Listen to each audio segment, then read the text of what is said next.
Então, nos 43 segundos, ele disse o seguinte, olha, ele fazia um podcast, um canal, em um dado momento, uma pessoa, que sou eu, né, fez uma crítica obtusada, ou seja, uma crítica de modo rude, obtusada, à minha pessoa. E eu o chamei de bobão. Então você perceba que eles não aceitam ser questionados. Não aceitam ser questionados. Então, embora eles digam que eles também erram, que eles pedem desculpa pelas suas fontes, a verdade é que eles têm um grande orgulho no coraçãozinho. Esse que é o problema deles.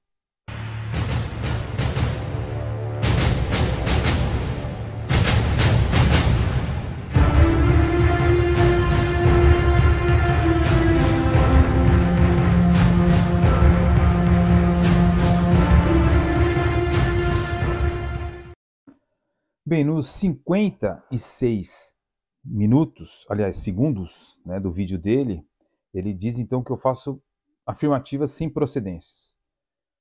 Acontece que quando ele tenta me refutar, ele não cita meu nome, meu canal, justamente para as pessoas não virem observar o meu canal e o que eu estou dizendo, tá? Porque senão muitos realmente vão largar o canal dele. Essa que é a verdade. E eu não estou com ciúme do canal dele, não. Pode ter 200 mil, 300 mil, 1 milhão de inscritos.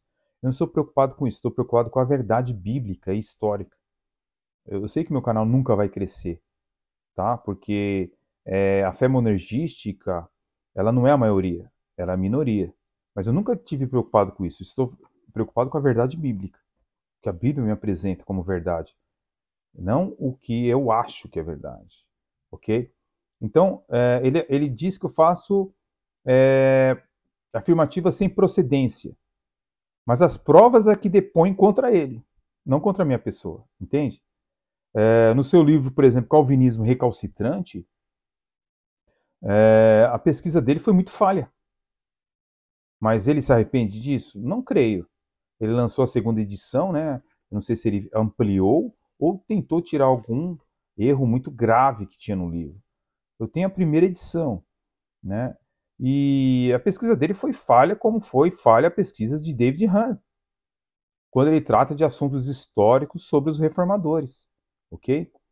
Mas quem já se uniu ao diabo, né, para falar mal do calvinismo, não pode se esperar muita coisa, né? Ele já fez aí live com Harry Alves, do Evangelho Underground, que Harry Alves nega a doutrina da Trindade, nega a alma imortal, certo? E mesmo assim, ele fez live com essa pessoa. E não vai me dizer que ele não sabia quem é Harry Alves. Eu discordo de muitas coisas publicadas pelo CACP. Estou usando o nome do CACP porque é um nome público, é um site público, que expõe, obviamente, postagens públicas. Discordo de muitas coisas. Discordo da maioria das coisas que eles publicam. Concordo com algumas, concordo fortemente com algumas, mas discordo da maioria. Para mim, com todo respeito, dentro daquilo que eu posso enxergar, não é um site que promove uma apologética puramente bíblica. Né? Agora, eu tenho um pitaco, né, de refutações ao livro dele, ao Calvinismo Recalcitrante. Mas o que ocorre é o seguinte: não dá para achar tempo, né, pessoal, para refutar o livro inteiro, porque eu teria que me dedicar a isso. E eu não, atualmente, eu voltei a trabalhar secularmente aqui na América e eu não tenho esse tempo disponível para isso. Mas não é difícil refutar o livro dele, porque realmente o livro é ruim mesmo. Você entendeu? Dentre os livros que eu tenho lido aí, há refutações ao calvinismo, e olha que existem muitos, tá? Eu tenho comprado vários aqui na América, né? Eu nunca vi as pessoas escreverem tanto, né, contra algo, né?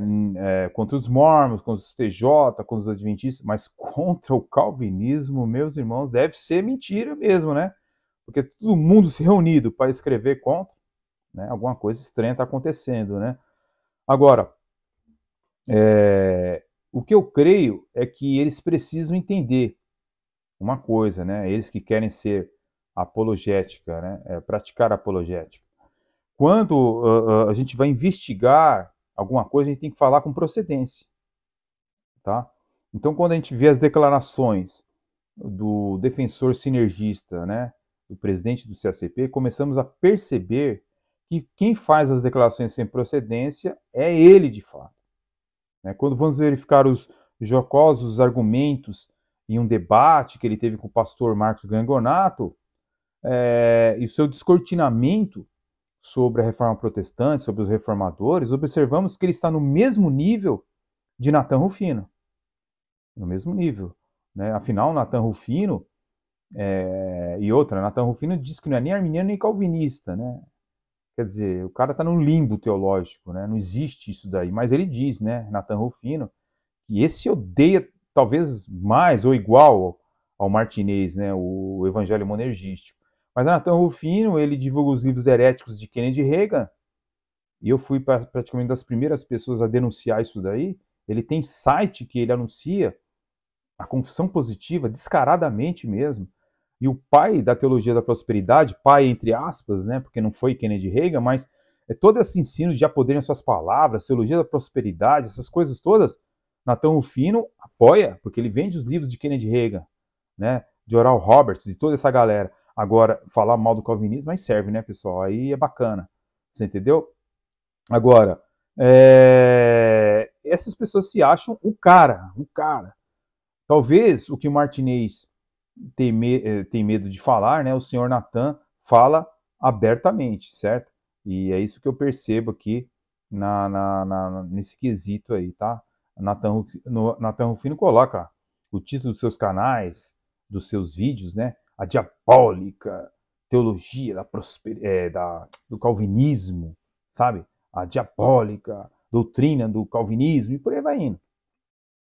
Existe um revisionismo histórico herético, falsificado da verdade, né, em que as pessoas elas estão tentando fazer de vilões heróis e de heróis vilão. Né? Você lembra o que aconteceu aqui na última presidência que passou aí, o senhor Jair Messias Bolsonaro? Quem que era o vilão? Era ele, para a mídia. Mas o povo sério sabia que ele era uma pessoa honesta. Mas ele era o vilão. Esse revisionismo histórico, você vai ver até livros escritos aí que Jair Bolsonaro era isso, era aquilo, aquilo era o outro. Eu estou tentando comparar com a política para mostrar para vocês como é que a coisa é feia, né, de ver, né? Então, hoje você tem uma senhora que já morreu, doutora Ana Marisa Bezerra Fontoura, ela fez também um revisionismo tentando exaltar Pelágio, né, em detrimento de Agostinho. São tentativas, né, que as pessoas estão fazendo aí nesse século XXI para querer fazer esse revisionismo que não é verdadeiro. Tá bom? Infelizmente é isso que acontece.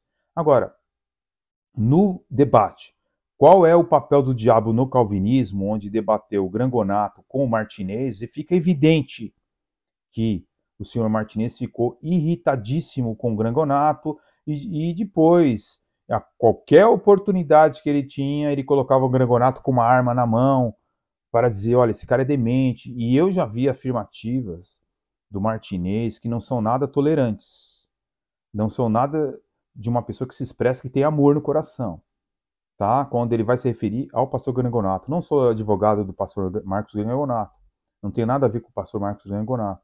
Mas o que eu quero dizer é o seguinte, ele que se diz que votou no Bolsonaro, no caso o Martinez, é a favor da democracia, e depois coloca o Grangonato com uma arma na mão para querer depreciar a pessoa do Grangonato. Ué, não estou entendendo, você é contra a liberdade de armas? Se você não gosta de ir, por exemplo, numa estante de tiro para dar tiro e o outro gosta, qual o problema? Aqui na América, os pastores têm tudo arma. E qual é o problema? Eles são menos crentes por causa disso? Não tem fundamento esse tipo de coisa, né? Agora, veja. Quem é o presidente do CACP? Bem, o pastor Eber, que apresenta o programa Vejam Só, o apresenta como batista.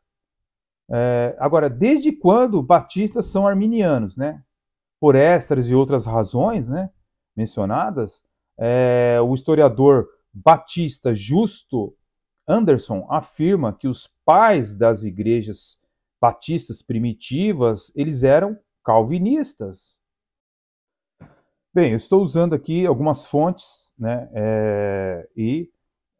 eu vou colocar aqui o texto abaixo, onde você pode ver o texto na íntegra. Eu estou dando vida em vídeo ao texto do defensor da teologia reformada, Jailson Serafim, ok?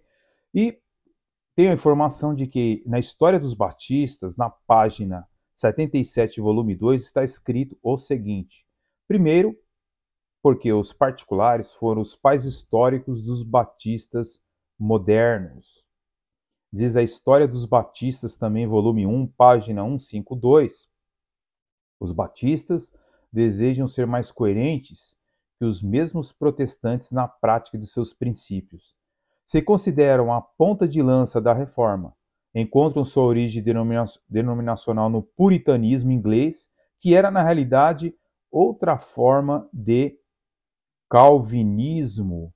Bem, diz outra fonte também o seguinte: propomos, portanto, que a data de 15 de outubro de 1882 foi fundada pelos missionários William e Anna Batby, Zacarias e Wet Taylor, e pelo ex-padre Teixeira de Albuquerque, a primeira igreja batista da Bahia, seja considerada oficialmente a data do início da obra batista brasileira, conforme a História dos Batistas no Brasil, de 1882 a 1982, página 308. Então nós temos também aí outras declarações que não dá para colocar todas aqui, né, pessoal, porque o texto realmente é bem longo, mas eles adotaram as doutrinas da graça, tá? Do qual o senhor Martinez, como batista, nega, né? Nós vemos aqui mais algumas declarações, né? Mas não é possível fazê-los todas, né? Bem, o pastor Eber, né, do debate com o pastor Marcos Grangonato, apresenta então o Martinez como um apologeta do CACP. Quem estudou a história também do Instituto Cristão de Pesquisas, grupo de apologética do século XXI, sabe que Martinez esteve envolvido com o mesmo e sofreu influência do saudoso pastor Nathanael Rinaldi. Mas o que é fato é que, durante o tempo em que Rinaldi foi parte do ICP, nunca se leu nada em livros, tampouco se ouviu nada em vídeos do ICP atacando Agostinho, João Calvino ou a fé reformada. O antigo ICP se limitou a atacar apenas as seitas. A conduta ímpia do Martinez contra Agostinho, Calvino e a fé reformada não pode ser respaldada pelo antigo ICP, diz o artigo. Agora veja a diferença entre o que os teólogos arminianos dizem sobre Calvino e sobre as fontes que Martinez usa. Ou seja, as fontes Martinez estão contaminadas com inúmeros fake news históricos e só ele não percebe isso, né, pessoal? Bem, o próprio ICP, né, o instituto do qual ele se espelhou para formar o CACP, disse sobre John Calvino. Vamos dar uma olhada? Revista Defesa da Fé, do qual o Sr. Martinez pode consultar, ano 7, página número 51, dezembro de 2002, página 34, diz sobre Calvino. Calvino foi considerado o maior teólogo da cristandade. João Calvino envia ao Brasil um grupo de colônios e pastores reformados, muitos não sabem disso, é verdade. Calvino foi o primeiro a enviar aqui cristãos, né, evangélicos aqui para o Brasil, mas muita gente não sabe disso. Esses grupos de colônios e pastores reformados se fixam na França Antártica, uma das ilhas da Baía da Guanabara do Rio de Janeiro. Os evangélicos franceses realizaram o primeiro culto protestante do Brasil e possivelmente no Novo Mundo. Também foram os autores da Bela Confissão de Fé de Guanabara, então isso está na revista do antigo ICP. Ok?